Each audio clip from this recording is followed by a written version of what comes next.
आई की आसन लीजियो तेजपुरी बलवान।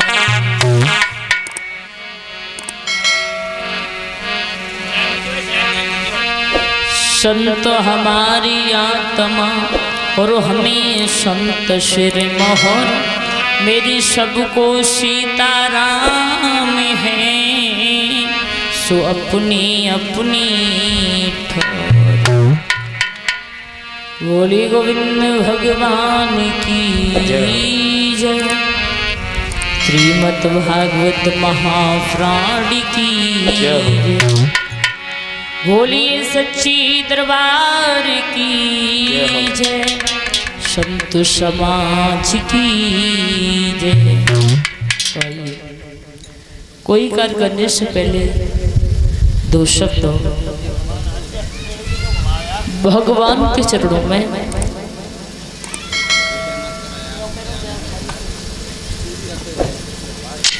भक्त भगवान के दरबार में जाता है और उस भक्त ने दोनों हाथ जोड़ लिए और जवाब दिया है,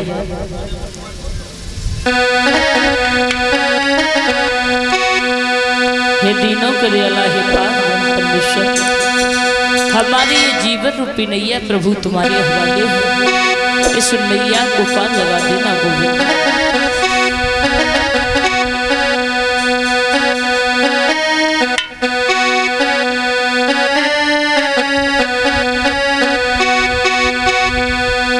और बोला है भक्त भगवान से कि हे दीनानाथ, जिस प्रकार से मेरी 6 रोज तक रक्षा की है, ये भी 7वां रोज विसर्जन की ओर जा रहा है। प्रभु मेरी रक्षा करना।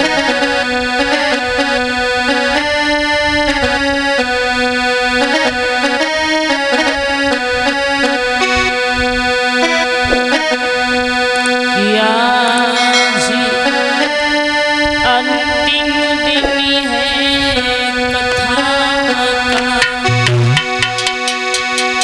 आज अंतिम दिन है कथा का।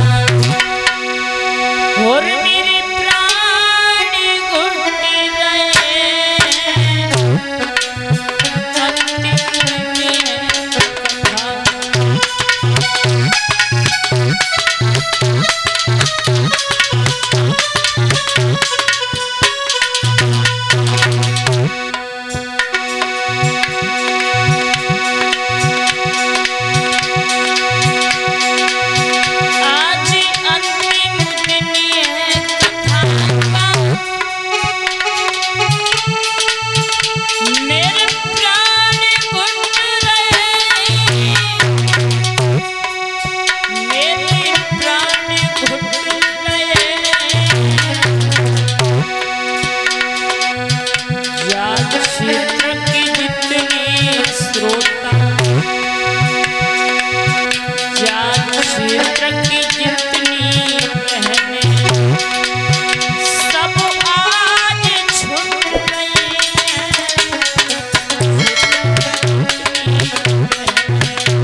हम ऐसे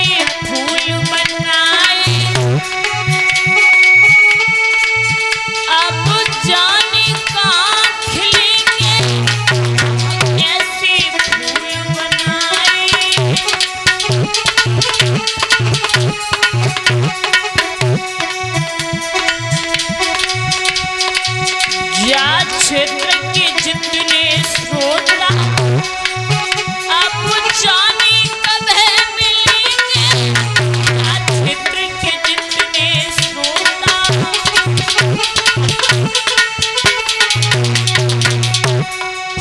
अब जाने कब है मिलेंगे। आज चिंता दिल में लगी, मेरे चिंता दिल में लगी, मेरे सब छूट गए।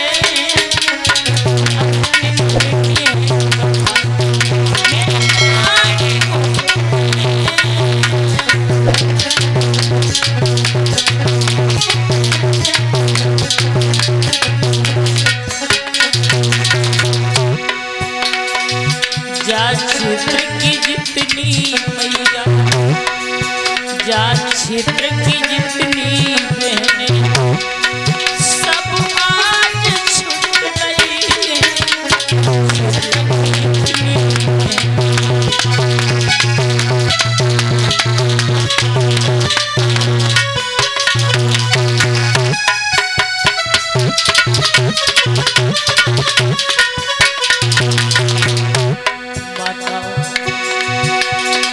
क्या करूं क्या नहीं करूं भैया, हे गोकुल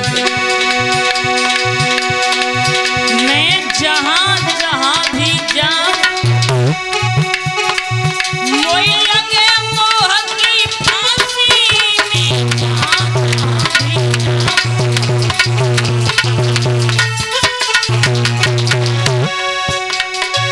अब तुम्हें हमें बताइयो कैसी बनी गई सन्यासी। अब तुम्हें हमें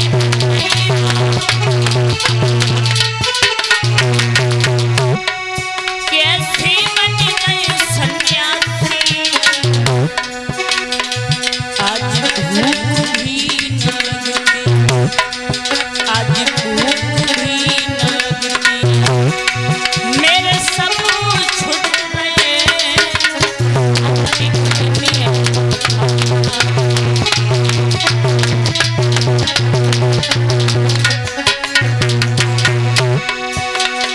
आज अंतिम दिन है कथा, मेरे प्राण उठ गए। अंतिम दिन है कथा,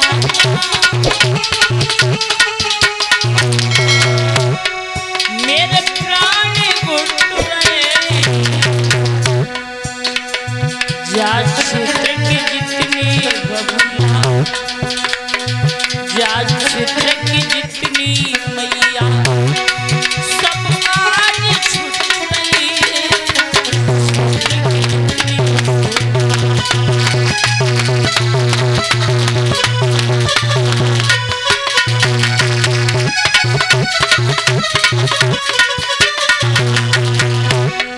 ओरे कन्हैया, ओरे दीनों के दयाल अपार ब्रह्म परमेश्वर, सिर्फ मेरी विनती तुझसे एक ही है श्याम,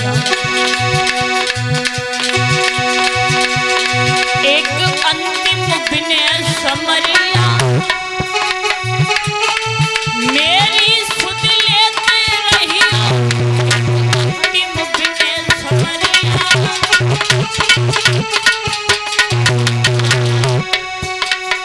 जा क्षेत्र के जितने प्रेमी, जा क्षेत्र के जितने श्रोता सपने में दुख मत दियो।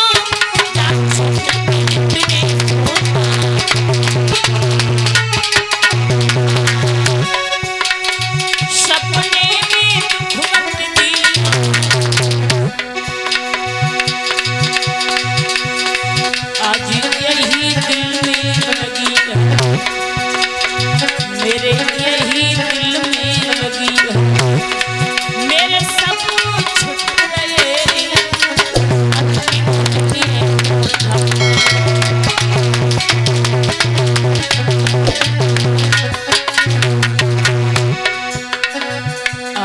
अंतिम दिन है कथा मेरे प्राण उठ गए।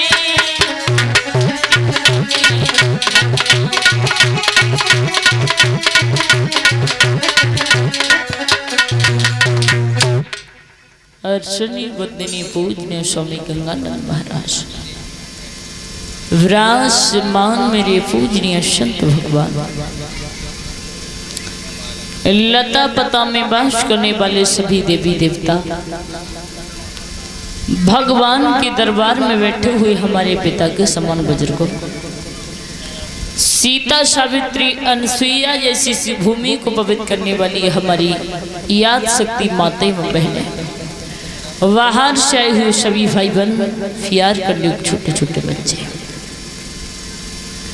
आज ज्ञान रूपी गंगा को बहते हुए माताओं, भगवान की अमृतमयी कथा को चलते हुए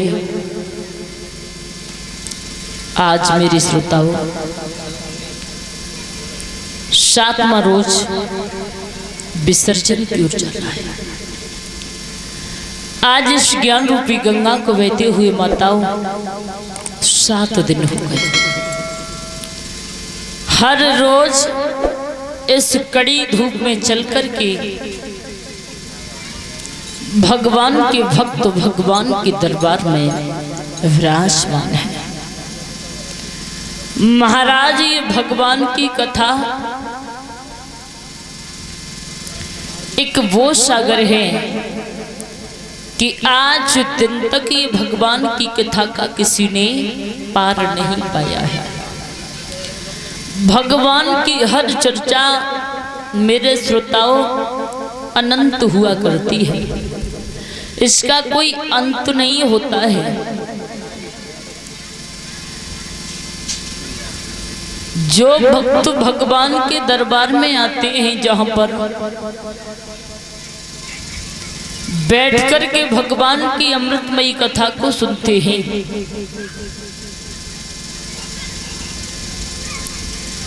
जहां सत्संग हुआ करता है, जहां भगवान की हर चर्चा हुआ करती है, वहां का कड़कड़ी धन हो जाता है। क्योंकि मेरे प्यारे ये जगह तो बड़ी पवित्र है माताओं, जहां पर ये भगवान की हर चर्चा हो रही है। ज्ञान रूपी गंगा बह रही है और ज्ञान रूपी गंगा को बहते हुए आज 7वां रोज विसर्जन की ओर जा रहा है। समय से भगवान की अमृतमयी कथा प्रारंभ हो चुकी है। महाराज ये वो सागर है, ध्यान देना परीक्षित महाराज, कथा की तरफ ध्यान दो। महाराज ये वो सागर है कि जब कई जन्मों के पुण्य उदय हुआ करते हैं, तब ये भगवान की हर चर्चा कराने का और सुनने का मौका प्राप्त होता है। किसी किसी की तो सारी जिंदगी निकल गई, सोचा कि भगवान की कथा को बैठारेंगे, लेकिन सारी जिंदगी हो गई। दादा परदादा भी चले गए, वो भी चले गए, लेकिन भगवान की हर चर्चा नहीं हो पाई, भगवान की कथा नहीं बैठा पाई। महाराज ये भगवान की कथा भोले बाबा ने मैया पार्वती को सुनाई, तो मैया पार्वती ने भी नहीं सुन पाई। अरे सौभाग्य है हमारे और तुम्हारे जो भगवान की हर चर्चा भगवान के दरबार में बैठ करके सुन रहे हैं। एक दिन की बात है, ध्यान देना मेरे श्रोताओं। एक बार की बात है कि इंद्र की सभा लगी हुई थी। परीक्षित महाराज, इंद्र की सभा में सभी ब्रह्म ऋषि बैठे हुए थे। तो इंद्र ने एक बात कही कि हे विश्वामित्र जी, आप हमें ये बताएं कि संसार में सबसे बड़ी कौन सी चीज है। ध्यान देना मेरे श्रोता, जवाब दिया कि संसार में सबसे बड़ी कौन सी चीज है। तो विश्वामित्र परीक्षित महाराज उठ करके खड़े हुए और विश्वामित्र बोले, ए देवराज इंद्र, हमारी समझ में तपस्या बड़ी है, तपस्या के बराबर इस संसार में कुछ नहीं है। ध्यान देना मेरे श्रोताओं, गुरु वशिष्ठ ने जैसे इतनी बात सुनी तो गुरु वशिष्ठ जी उठ करके खड़े हुए और जवाब दिया कि हे इंद्र, जो विश्वामित्र कह रहे हैं सब कुछ गलत कह रहे हैं। मैं इनकी बात में सहमत नहीं हूं, लेकिन मेरी समझ में इस संसार में सत्संग बड़ा है, सत्संग से बराबर कुछ नहीं है। अब परीक्षित महाराज, दोनों ऋषि में बहस होने लगी, लड़ाई होने लगी, झगड़ा होने लगा, वो भी बड़ी तेजी से। जब लड़ाई होने लगी, विश्वामित्र बोले तपस्या बड़ी है, गुरु वशिष्ठ जी बोले सत्संग बड़ा है। इंद्र ने जवाब दिया, देखो ऋषियों, लड़ो मत आपस में, आप ऐसा करो कि भोले बाबा के पास में चले जाओ और भोले बाबा आपका न्याय अवश्य कर देंगे। ध्यान देना मेरे श्रोताओं, जब दोनों ऋषि भोले बाबा के पास में पहुंचे परीक्षित महाराज, तो भोले बाबा बोले ऋषियों क्यों लड़ रहे हो, अरे क्यों लड़ाई कर रहे हो। जवाब दिया विश्वामित्र ने, प्रभु मैं ये कह रहा हूं कि तपस्या बड़ी है। गुरु वशिष्ठ जी बोले मैं ये कहता हूं कि सत्संग बड़ा है। भोले बाबा चक्कर में पड़ गए। जवाब दो, अगर मैं ये कह दूं कि सत्संग बड़ा है तो विश्वामित्र नाराज हो जाएंगे, अगर मैं ये कहता हूं कि तपस्या बड़ी है तो गुरु वशिष्ठ जी नाराज हो जाएंगे, और हमारे लिए तो दोनों ऋषि